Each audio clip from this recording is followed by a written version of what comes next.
Phones go hot, and we are back live from the Full Range Entertainment Studios in Birmingham, Alabama. Welcome back into Beyond Ringside. Set and ready to ride this thing, and it looks like we might just go a little bit sudden death overtime for a very good reason. Yours truly, the Magic City Motor Mouth, Fast Eddie Lane, being rejoined by tag team partner, the Oracle of Ominous, the Wicked Nemesis.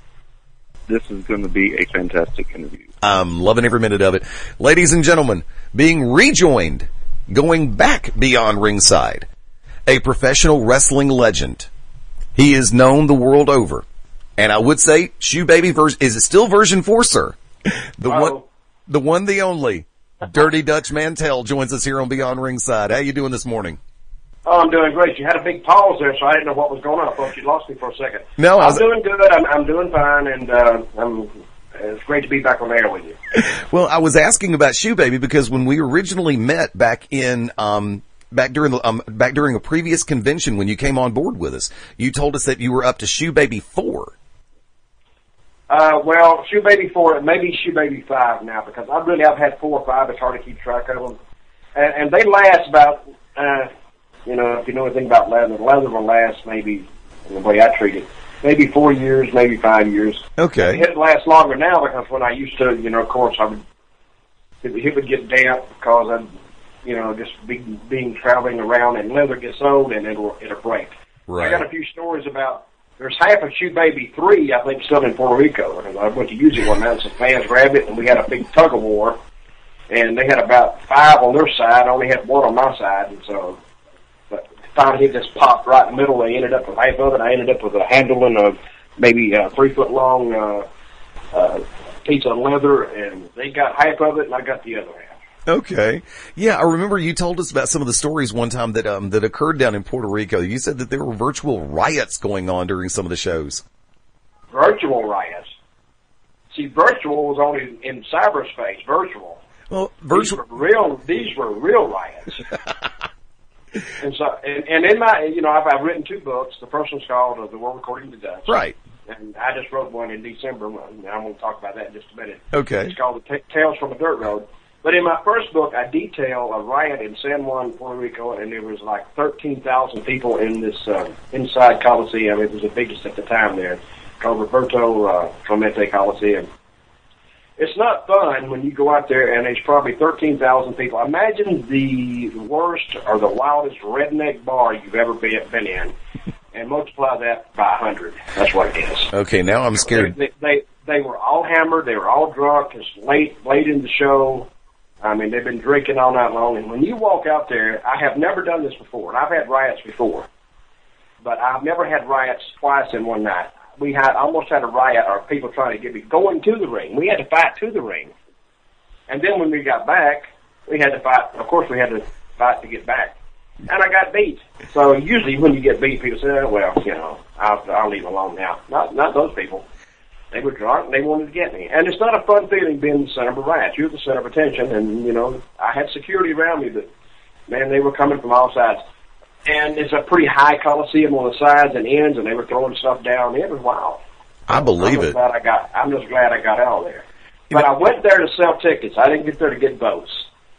And when I went down there, I just told the people, that's what I actually thought of them, to tell you the truth. And they weren't used to an American guy coming in there and hammering their island, especially on a major station. Hang on 1 second. We lost Wicked. He's going to come back in a minute. Okay. We were making a reference to riots. And the thing about it is, I remember you have almost caused riots in Birmingham, Alabama, Boutwell Auditorium. I remember the wars that you had down there. And I made the statement in person when we first did the interview back at Legends Mania that you were actually one of my inspirations for getting into this business and wanting to work heel. Because the way... Don't blame that on me now. That's what you told me last time. I'm kidding. I mean, it's like people such as yourself, Ken Lucas, Bullet Bob Armstrong, they're a part of the roots here in what's referred to as Southern Wrestling. And I had, one of our new best friends, the Joy Killer Josh Sullivan, was on with us earlier, and he was making and we were talking about the tradition and the heritage that Southern Wrestling genuinely has and how it's something that really can't be overlooked. Because when you've had such grassroots personalities, such as the man from Oil Trough, Texas, the man who was magna cum laude from Old Trough University, And I believe you were the mayor of Oil Trough, Texas at one point, right? I was. Yeah. I mean, population was 3, and I won 2-1. I voted for myself. Who voted against you? Go ahead. There were 3 people in the town of Oil Trough. Yeah. And I won by 1 vote. So I voted for myself. So I had my grandfather, Sagebrush, and my cousin, Clutch. So one of them, they would never tell me, but one of them voted against me, the bastards.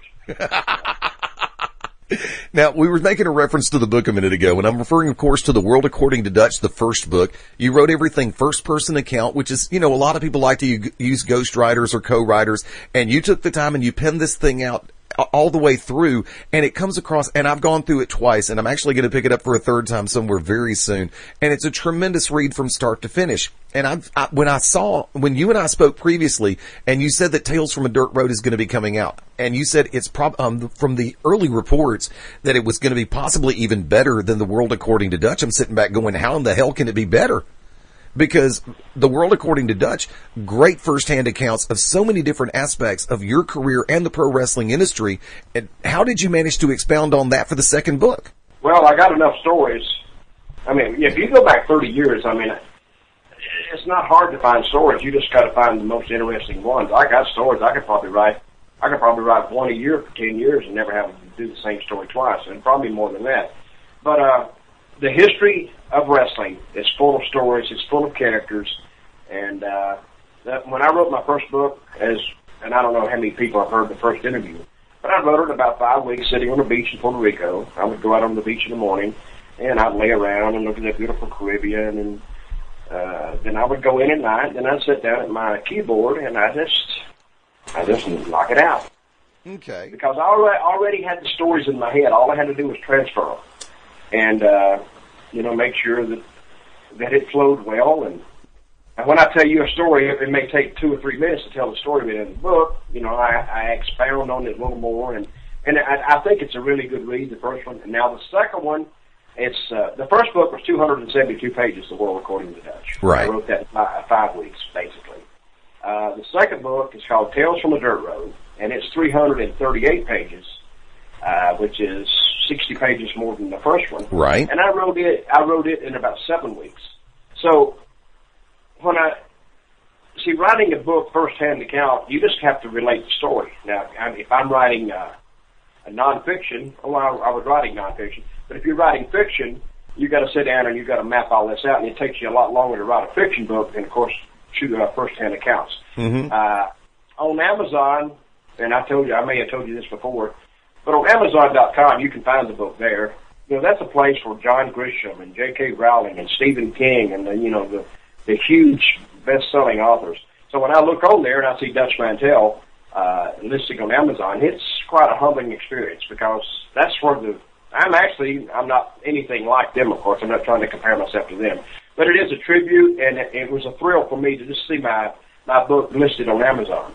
I also, a lot of people I have a lot of collectors who contact me. Right. And if anybody wants an autographed copy of the book, they can just email me or go to my website. The website is www.dutchmantell with 2 L's, dutchmantell.com.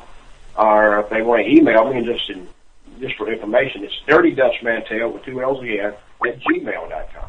Okay. And I answer emails. I bet I answer 100 a day. But I don't care how many emails I got or messages I get. I always respond to them, except yours, of course. Of course. Yeah, I know. And actually, there was only one that you've done that to. Every other time you've gotten back with me, it's like, well, if the people don't know what we're talking about, you said you messaged me early in the week on Facebook. Yeah. And I missed it somehow. I don't know. It's okay. It's been cold here. It's been really hot. Is it cold in Birmingham right now? It's funny because 1 minute it's cold, the next minute it's chilly, and the next minute it's holy hell. Where's a blowtorch? Yeah, well, that's southern weather. Amen. If you don't like the weather, wait 15 minutes and it will change. Yeah, kind of like you were talking earlier about Southern wrestling and the history of Southern wrestling. Yeah. Actually, this is where the wrestling business basically started down south. It started, and I'll tell you where it started. Basically, it was around Dyersburg, Tennessee. Yeah. With Herb Welch. Yeah, because you got so many. Go ahead. I forgot his first name now, but old man Welch, And, of course, his sons, Buddy Fuller and Robert Fuller, and that's his grandsons, and Ron. And it started in Dyersburg, Tennessee, and kind of spread out from there. Now, a lot of people, and you see the things that even the WWE is doing now, and they started maybe 10 or 15 years ago. The scalpel match, it started in Memphis.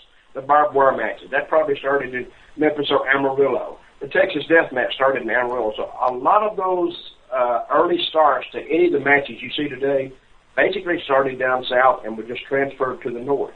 ECW should actually credit their entire existence to Memphis Wrestling, because Paul Heyman came down south, and he came to Memphis, and he just saw all the crazy things that went on in Memphis, and all he did was transfer it, and he's a smart man. He transferred it to Philadelphia, which is basically a virgin market for that, and he transferred a live event up there so they could actually see this stuff for the first time in that area. And you saw the big business and the big following that ECW got. So that's where it came from. So the Southern wrestling tradition is strong. I think it's still alive, and thanks to the beauty and technology of YouTube, people can relive it now, because it's not coming back. The territorial systems are not coming back, and that's one reason people read my book. If you want to know what the wrestling business was like 20 years ago, 15 years ago, 25 years ago, read the book, and you'll get a good indication of what it's like. Now, if I could, there's three things I want to hit on. First off, I never have to worry about missing a plug, because I know Dutch is always going to catch it for me, because I was going to mention the book, going to mention the website, and mention Amazon, but he got there before I could. Number two, Wicked Nemesis, before I go any further, do you have a question you'd like to ask Dutch Mantell? Well, Dutch, I would say, you're not an aficionado of women's wrestling, but somebody that's actually observant to women's wrestling. How do you feel about the state of women's wrestling right now? We have Tracy Taylor in the Indies, or independent wrestling, whatever. You have Pandora. You have Nikki Diamond. You have a lot of people in the Southeast, and but TNA, is kind of going to the WWE. How do you feel about women's wrestling right now? The state of it. You really want to shoot? Well, in my first book, I have written a book. You guys know that, right? Yes. Oh, okay. I just want to tell you that. Okay. Have I mentioned that? Have I mentioned I've written a book? Have I mentioned I've written 2 books? Anyway, in my first book, I talk about the knockouts and how that I basically created the knockouts in TNA. And if you've read the book, and if you haven't read the book, I'm going to tell you what happened is nobody wanted the girls. Nobody wanted the girls in TNA. And I asked, we don't want them. And I asked again a month or 2 later, we don't need them. It kept throwing it off. And finally, I just called them at a weak moment, and I said, guys, why don't we do this? Why don't we start a girls division? To me, I always thought that a female division of wrestling, if treated seriously, as a serious kick-ass competition, would do well, because they were competing against the WWE pillow fights and mud wrestling or whatever they did. And I think if there was a spot or a place in American society for ladies golf, which does well, ladies basketball does well, so I think there's a spot for serious professional wrestling. I mean, a really good division for girls wrestling. That's what the knockouts were. And I think, and I've kind of gotten away from it since I left TNA, but I think at one time TNA, the knockout division, was probably the strongest division. It was even better than the guys, I thought, because they always did the top ratings, and because I always took them seriously. Yeah.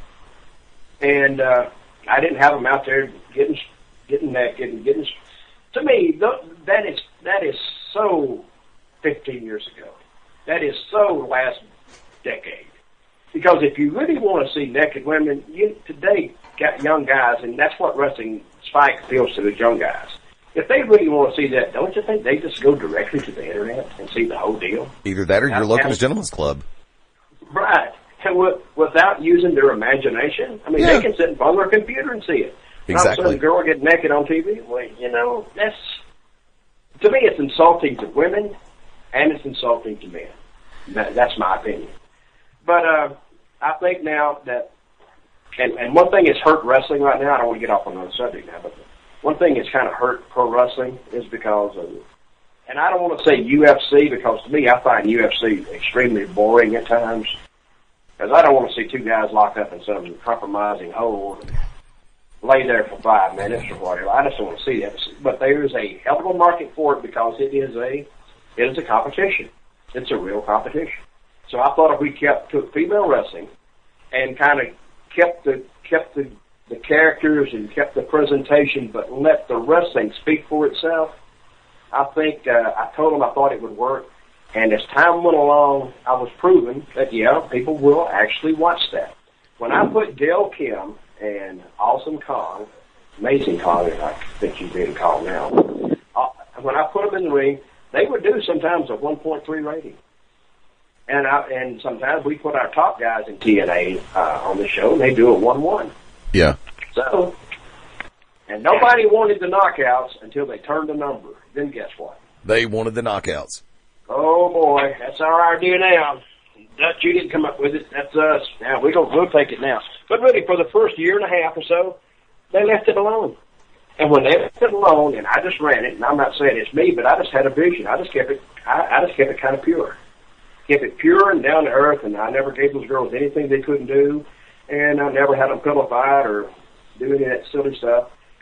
And people will accept it as a serious activity or presentation until you present it as a non-serious presentation. And then they say, yeah, well. And to now, I'm not going to say anything against TNA's and knockouts because I love all those girls. I love TNA. And I think they got a great organization there, and I hope they make $1 million. But I don't think the knockout division I think it's kind of declined a little bit, and it's not, I don't think it's even close to what it used to be. If I could interject, I will agree to that wholeheartedly. Before I go any further, I would like to say, actually, you make the comment that you don't want to take the credit, but there are people like us who know the background of the business and know what you went through to get it started, because we've heard not only firsthand accounts from other people, but from your side of the story as well. I mean, the Knockouts division, when Kong was there, ODB, Tracy Brooks, you had so many different styles of women in the knockout division. They weren't just cookie cutter. They weren't just, and I'm going to use Taylor Wilde's phrase back on her, they weren't all just bleach blondes with fake boobs. And the fact of the matter is, they were women who could get in the ring and go just as hard, if not harder, than most of the men who were on the roster at that point in time. And I think that's one of the things that led to a partial demise, and this is a personal opinion, is because that the women who were in the knockout division at one particular point were outworking the men. Because you had main event stars who were A-list stars as well. You had current superstars and legends. Now you got people like AJ Styles, who is genuinely deserving of the title of #1 in the world, period. I mean, because you mentioned AJ Styles, you have to mention names like Shawn Michaels, another one of the greatest in-ring performers of all time. But you also had women who were working in the knockouts division who could not only work in the high-flying style, but work a ground-based game, who had the personality to convey the psychology and to use the Jim Rossism to help people make that emotional investment into the knockouts division to where they were actually not only watching, but they were watching. But that's just my personal perspective on it. Now, well, I'll give you just my sister. She wouldn't be caught dead watching wrestling, and there's a lot of people like that. And I told her that, of course, she knew I was helping book the show, write the show. So, but the only one she would watch would be the girls. That's the only thing she cared about, which actually made me feel good because here's a non-fan who is tuning in to watch at least one segment of the show, and she loved Awesome Kong. Now, I used to road agent for TNA, and when Awesome Kong was on the card, and I never really saw this for a lot of the other guys in TNA, but when Awesome Kong was coming out, at WWE, the people all run down and all stand across the aisle, and just to get close to the wrestler coming out. They wouldn't do it for anybody else on me, but when Awesome Kong came out there, they would all rush down and stand on the gates, those fences that separated the aisle. Which, and to me, I think the only true wrestler who really was homegrown in TNA and got over there was Kong. And I'm glad to see that she's going to WWE because I always thought that she would be a great fit there.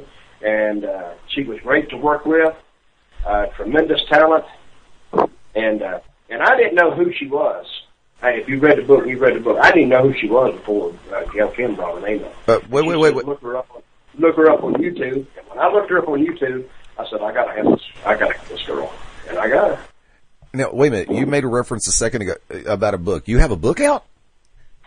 You didn't know that? I didn't know that. I have 2 books out. You have 2 books out? Yeah. The first one's called World Dirty Dutch. And you can get her on Amazon, or from me, Dirty Dutch Mantell with 2 L's. 2 L's. Now, and if I know you the way I know you, I mean, you're so grassroots when it comes to your writing style, I mean, the way you project everything. Why do I have a feeling the second book would actually be called Tales from a Dirt Road? I have no idea. I don't know. I don't even know where that came from. I just woke up one morning, I said, boom, that's it. Tales from a Dirt Road. And when I first said it, I said, that's a stupid title, blah, blah, blah, blah, blah. I did more Tales from, my name's Dirty Dutch, so Tales from a Dirt Road is kind of, because I've been in a lot of places that, you know, when I think back on my career and places I've been, it's hard to believe I've been there, to tell you the truth. Actually, considering where I'm from and my upbringing, to tell you the truth. But, you know, for a guy that worked at Madison Square Garden, and of course I was in WWE 2 years, the WWF then. And then, of course, I've been to Germany and Japan. I've been all over the world in this business. And somebody asked me the other day, would you do it again? I said, hell yeah. Yeah, definitely. Because I got to thinking, I've had tough times in this business. People have tough times. It's life. It's called life. Yeah.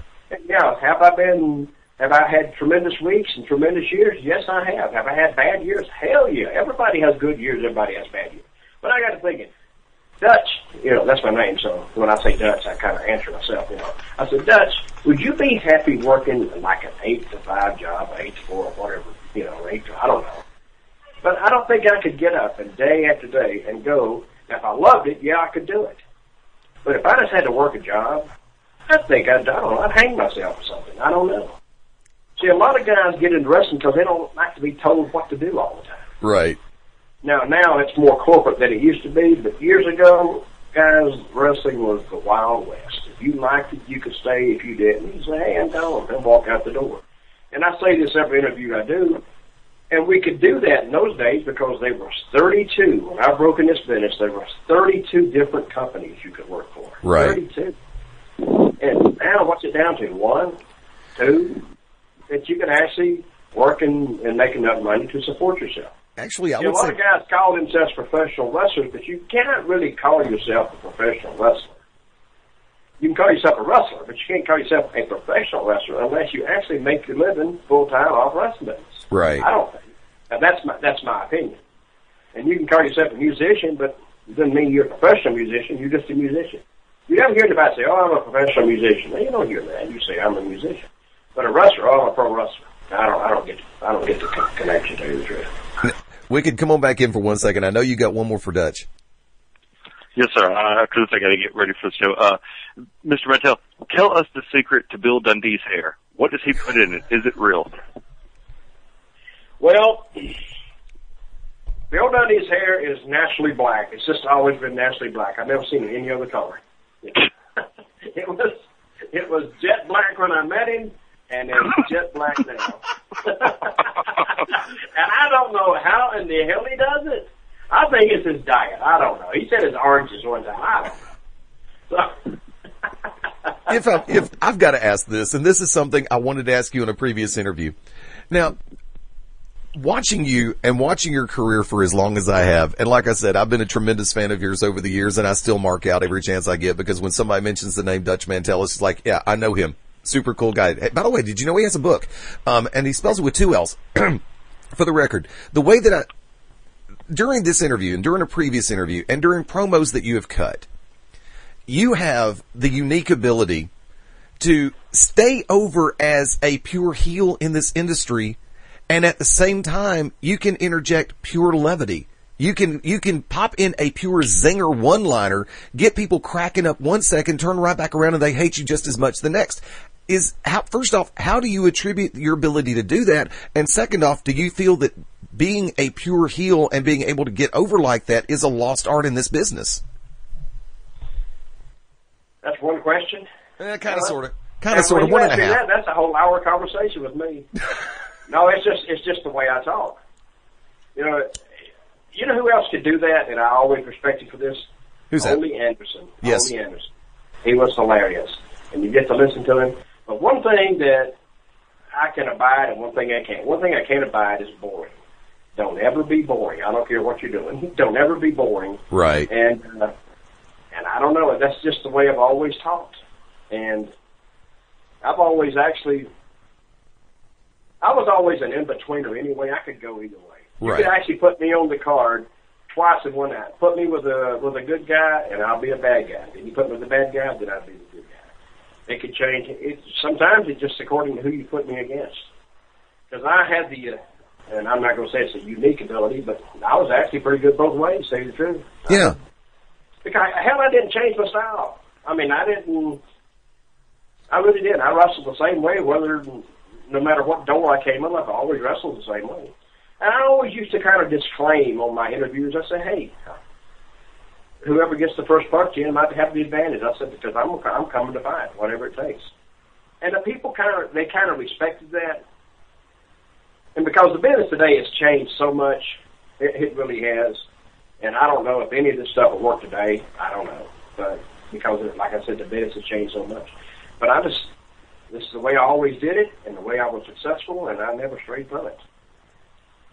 And talking about Bill Dundee, you know we got this big show coming up on Saturday. I was just about to segue to that. Brother, I'll tell you what, I need your job. All right, give me the question first. We're going to overlook that you didn't ask me first. So. Okay. If I may, and we're making the move, all eyes right now are on Nashville, Tennessee. Saturday night, January the 29th, at the Nashville Fairgrounds Sports Auditorium, the arena. The last battle of Nashville and a tribute to the fairgrounds is Saturday the 29th, 2011. Now, there are we went over the card a little bit earlier here on Beyond Ringside, and the main event is one for the ages all over again, because you have a match that can captivate the young as well as the experienced and the longtime fans of this industry. The final battle at the fairgrounds between Jerry the King Lawler and the superstar Bill Dundee, two people you have a tremendous history with, both on the same side and going against, face to face. And I made the statement, and in a war, and that's what Lawler and Dundee have had. They've been the best of friends and the bitterest of enemies in all of the above. And if there was one person who could actually be law and order inside that ring for the final battle, it would have to be Dutch Mantell. Because the physicality that is going to be involved between the two of these, granted, we're all a little bit more advanced in this industry. We've got a few years in this game. But by the same token, you know that the tenacity and the ferocity that's going to be a part of this match, only someone like you could actually maintain law and order, sir. Well, if you think back on the history of the fairgrounds and of Memphis wrestling and through the years, the two stalwarts there were Jerry the King Lawler and superstar Bill Dundee. And I came in the early 80s, stayed 4 or 5 years, and off and on I would come in and out, and they more or less stayed there. And this, on Saturday, January the 29th, is Lawler versus Dundee, and I'm in there as a special referee. This is a match that's even intrigued me, to tell you the truth.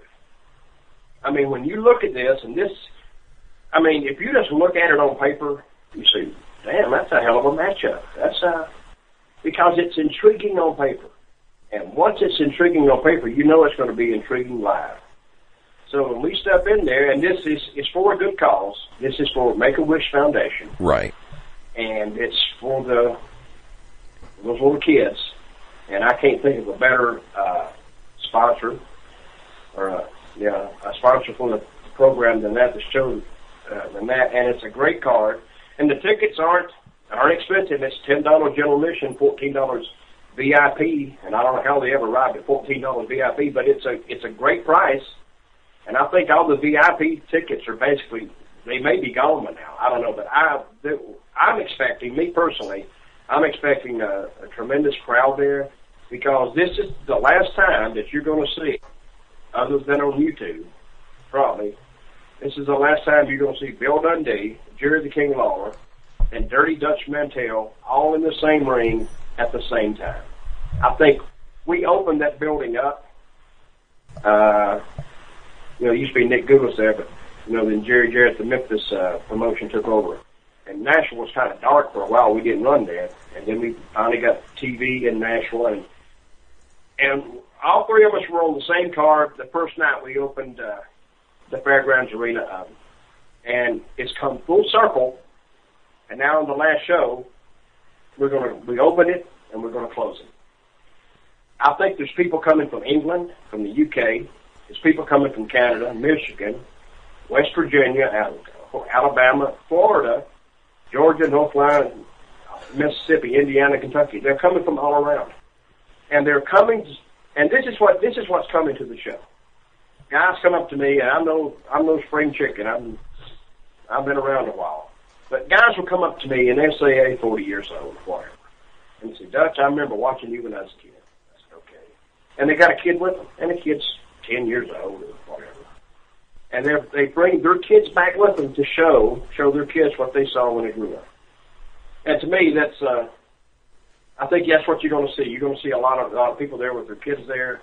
And I'm expecting, I don't know if it's going to sell out, but I think it'll be almost full. If anybody misses the show, I think they're going to miss a big one. Because they got a lot of other great talents. You got Doug Gibbons, you got Wolfie D, you got Hammerjack on the card, Kid Cash, you got, that's just off the top of my head. And you got a lot of people there that you may see later on in the WWE. Who knows? But for this particular card, I think I'm even looking forward to it. Now, sometimes when I'm booked on the card, I don't have this feeling. But knowing that I'm going to step back in that ring with Dundee on one side and Law on the other side, and I don't like either one of them, to tell you the truth. I mean, I'm associates more than friends with either one of them. I don't care who wins. As long as they keep their hands off me, we're fine. And you're talking about Lawler and Dundee being the best of friends. Well, they were never the best of friends, ever. They may have been on the same side, but they never were the best of friends. Okay. And they didn't hate each other, but they didn't like each other. And this is the last battle, so let's see how it ends up. To me, intriguing night, and I'm looking forward to it. And I'm going to have my books there, too. You really? You're going to have both books there? Yes. Did I mention that? Yes.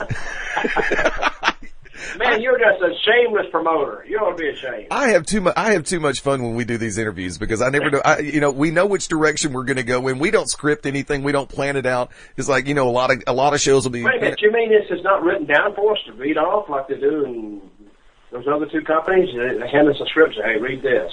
No, but I've got my producer in my ear. Oh wait, no, that's just that's my lunch from yesterday. There you go.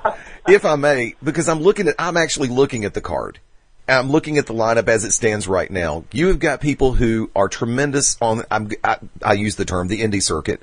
You have people who are current superstars. You've got people who have had that national television exposure who are household names. Brian Christopher, formerly Grandmaster Sexay from World Wrestling Federation, WWE. You've got a superstar who has been in WCW, WWE, ECW, part of the FBI, the wild-eyed Southern boy, wild-eyed Italian boy, Tracy Smothers. You've got former USWO promoter Tony Falk who is going to be there. You've got another man who has made the trifecta in WWE, ECW, and TNA, the superstar Kid Cash. Yep. I mean, PG-13's Wolfie D, as you said. Dangerous Doug Gilbert is going to be there. Former TNA superstar David Young is going to be there. Stars that you've seen on the indie circuit all across the country like Sigmund, the Maddox brothers. I mean, the headliner Chris Michaels, Lone Star, Hammerjack. The SAW Heavyweight Championship is going to be decided there that night. The Tag Team Champions are going to be there that night. I mean, well, it's a big night. Hey, did I mention that Jerry Lawler was going to be there and Dundee and me? Did I mention that? Yeah, and I was actually on the way back to the main event. Okay. Yeah, really. I have my GPS. It's like, OnStar, find me the stars. They're all going to be, they're going to be in Nashville. And you said it perfectly. The ticket prices are ultra affordable. VIP passes with the commemorative ticket, $14, general admission, $10. Yeah, it's a great price. It really is. And now to see this card, but again, it's for a good cause. It's for Make-A-Wish. Yes. And I think if people, for any true wrestling fan, they need to come out and they need to see this show. Not only are they going to enjoy themselves, they're going to help our great foundation. They're going to help Make-A-Wish. So I think it's a great night. It really is. Now, we dropped the surprise a little bit earlier. Hall of Famer, the Soul Man, Rocky Johnson, will be there in Nashville as part of this show on January the 29th. So yeah, you've got another Hall of Famer who is going to be there on this show. Another part of the great tradition in professional wrestling. And remember, the thing about this is you've got the VIP pre-show, which is 5:30 to 6:30.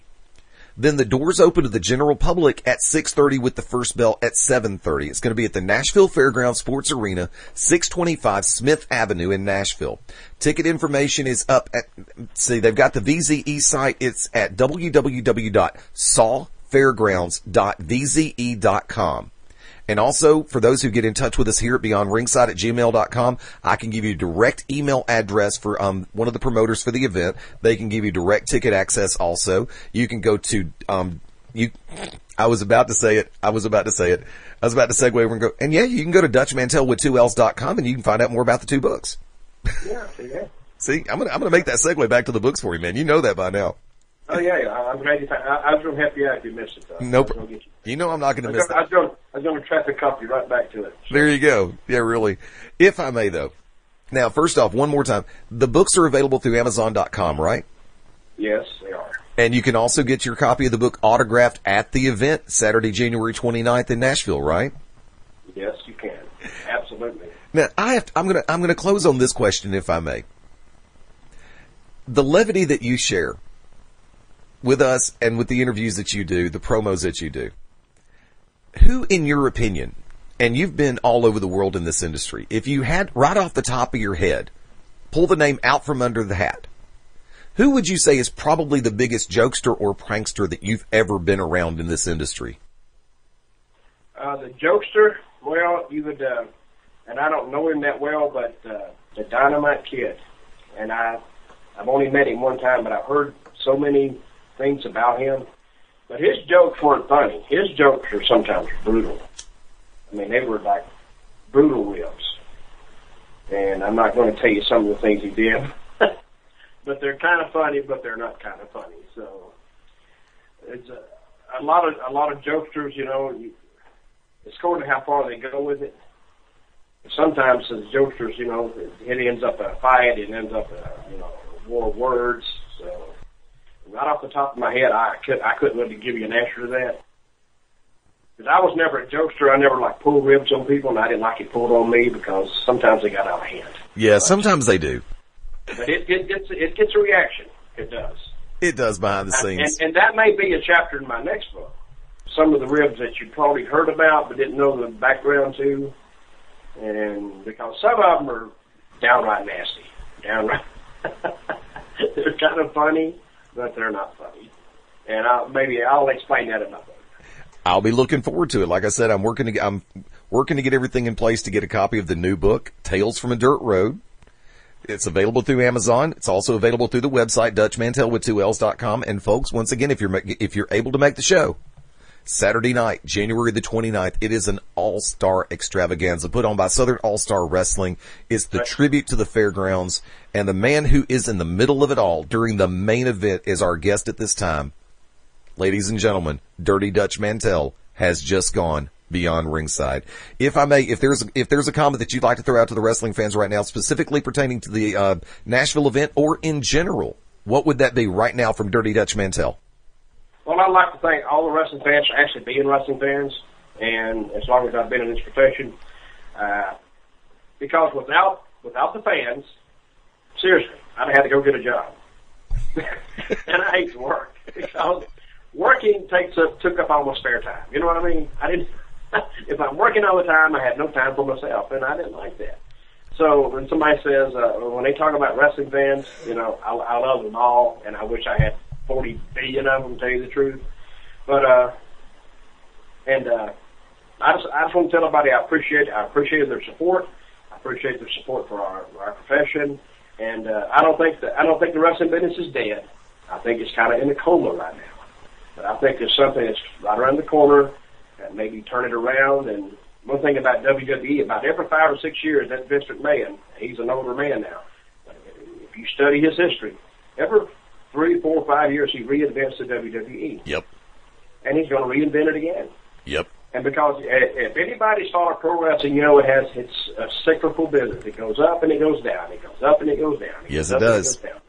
But when you entertain the masses and the wrestling fans, and we find something they like, they'll be there, and they'll be wanting to buy tickets. And like I said, all UFC is today is pro wrestling 30 years ago. Is all it is. And I think that we're going to refine that, and Wrestling Business has got another strong upturn just right around the corner. So I appreciate the time you spent with me. I appreciate talking to the wrestling fans, and stay warm. That's all I can say.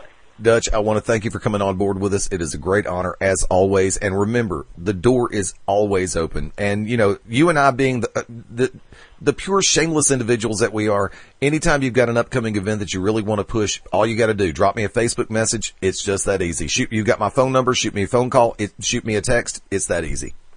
Thank you, brother. The invitation is always there. Ladies and gentlemen, the one, the only, Dirty Dutch Mantell on Beyond Ringside. Folks, we're going to be back to put a wrap on things in just a few minutes.